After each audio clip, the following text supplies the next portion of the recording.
আল্লাহর নবী সওয়াল করলেন, ওমর তুমি কি তোমার জীবনের থেকে আমি নবীকে বেশি ভালোবাসো কিনা? হযরতে ওমর তার কলবের দিকে ধ্যান করলেন, কলবের দিকে তাকাইলেন, কলবের দিকে জিজ্ঞাসা করলেন, কলবকে জিজ্ঞাসা করলেন।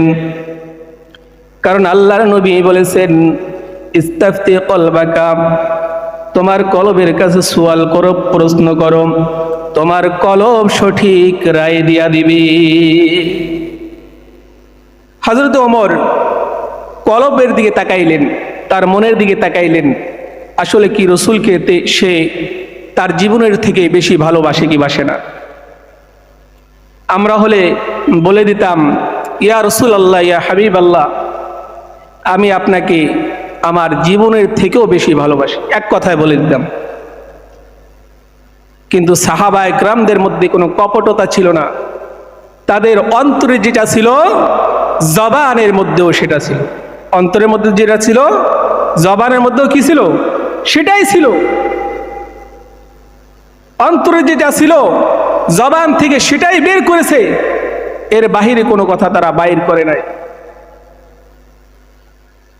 তো হযরত ওমর দিলের দিকে তাকিয়ে দেখলেন যে না, আমি রাসূলকে আমার জীবনের থেকে বেশি ভালোবাসি না।